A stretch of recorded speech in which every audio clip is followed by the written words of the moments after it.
Il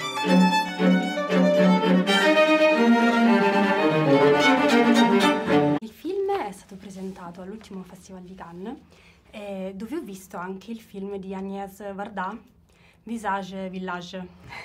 Alla fine del film la regista si deve incontrare con Godard proprio, hanno concordato il finale insieme, lui non si presenta e lei ci rimane malissimo, lo chiama ratto di fogna, poi dice vabbè un mio amico gli lascia dei cornetti. Guardando il film della Varda, guardando il vostro film, Godard non sembra proprio così un simpaticone. Per chi non è francese, è caricaturale o veramente un po' una persona poco simpatica? Beh, è la contraddizione perché nel film di Agnès Varda lui non sembra simpatico di non venire, ma per il film di Varda è 10 volte migliore per la fine del documentario. Voglio dire, la scena che lui provoca con la sua assenza è molto di più interessante che se lui aveva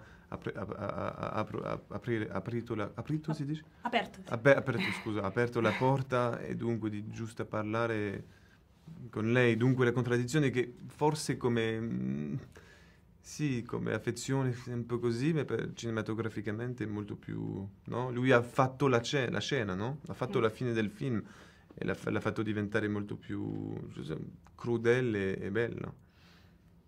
Sur le film de Varda, ça aurait été intéressant d'avoir le contre-champ, c'est-à-dire ça aurait été intéressant de voir la journée de Jean-Luc Godard pour savoir pourquoi il n'a pas ouvert la porte.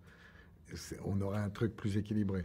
Ceci étant, c'est vrai qu'il apparaît de toute façon, au-delà de ça, il apparaît comme un personnage qui est pas très sympathique. Je crois qu'il n'a jamais cherché à être sympathique.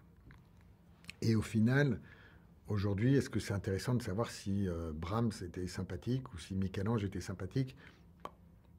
Finalement, c'est pas très grave. Non sarà simpatico, però sicuramente Godard è un'icona, è un mito, è diventato un'icona della cultura pop. Nel vostro film però lo dissacrate parecchio, lo prendete anche in giro. Quanto è importante dissacrare anche quei miti che sembrano intoccabili e che uno dice oddio magari è meglio non disturbarli? En ce qui me concerne, c'est un mythe pour pour quelques personnes. Alors c'est des gens du cinéma, c'est des gens, surtout des critiques de cinéma. Mais pour la majorité des personnes, Godard, c'est pas un mythe, c'est quelqu'un que la majorité des personnes connaissent même pas vraiment en vrai. Donc, si vous voulez, c'est pas comme si c'est pas Beyoncé, quoi. Non, mais vous voyez, c'est pas tout à fait le même travail de. Voilà. Donc, c'est plus un jeu. Je crois pas qu'il y ait des gens qui considèrent que ce soit un blasphème. Je crois que ça les concerne eux, mais c'est pas un vrai débat. C'est plus un jeu sur un personnage qui est beaucoup plus intéressant que juste un mythe, quoi. Il est beaucoup plus paradoxal, c'est quelqu'un qui a à la fois un pied dans la politique, un pied dans une histoire d'amour, une main dans l'art contemporain, une autre main dans l'histoire du cinéma. Il est beaucoup plus intéressant que juste une pièce de musée, quoi. A mon avis. Il film in molti punti mi ha ricordato quasi una puntata del Benny Hill Show, non so se lo conoscete, è una serie di gag. Oui, oui. Vi siete ispirati oppure avete creato proprio il personaggio Godard comico? Proprio è stata una volontà? Alors c'est la première fois qu'on compare à Benny Hill le film. Non lo conosco Benny Hill. C'est de la comédie anglaise très slapstick.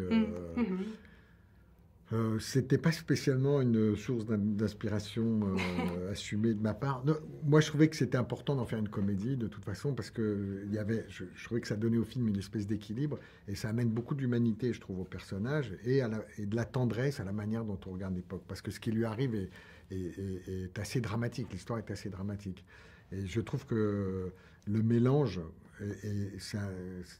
cet équilibre-là est un but pour moi. Voilà, les grands maîtres de la comédie italienne, c'est ce qui réussissait à merveille, c'était ce mélange-là de tragédie et de comédie, et d'avoir des personnages qui étaient à la fois très humains et en même temps qui avaient plein de failles, quoi, qui avaient des côtés négatifs. Donc je vous avouerai que j'avais plus Ettore Scola et Dino Risi en tête que Benny Hill. Après, chacun voit ce qu'il veut. Era un complimento, comunque, non era negativo. Il n'y a pas de problème. Godard, possiamo dire tante cose di lui, l'uomo, il regista, però per il cinema è simbolo di libertà creativa. Pochi registi nella storia del cinema, magari in Francia è diverso, però nel resto del mondo pochi hanno avuto questa libertà. Oggi pochissimi, magari Lynch, penso, o Tarantino, hanno veramente libertà su tutto, anche sul Final Cut, insomma, hanno potere decisionale. Avete Pasolini, no? Ma appunto è tanto tempo fa. Sì, sì.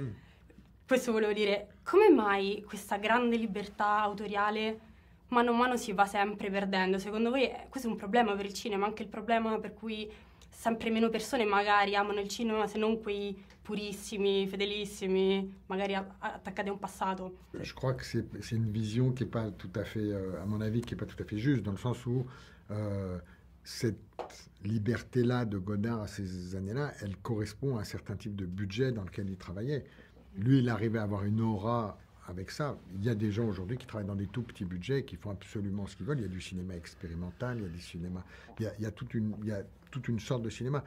Mais même à l'époque, si vous vouliez avoir des budgets conséquents, il y a une espèce de conformité à une espèce à des règles de narration.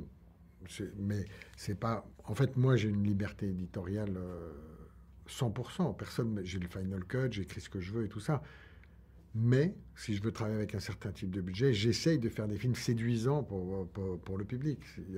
Donc c'est même pas une histoire de liberté, c'est une histoire d'équilibre. C'est aussi une industrie, le cinéma.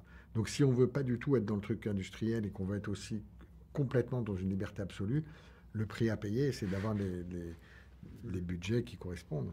Mais il n'y a pas un mouvement, quoi. Ça a toujours été à peu près comme ça, je pense. La gag degli occhiali, ogni volta che lui va a manifestare si rompe questi occhiali, com'è nata, se me lo potete dire?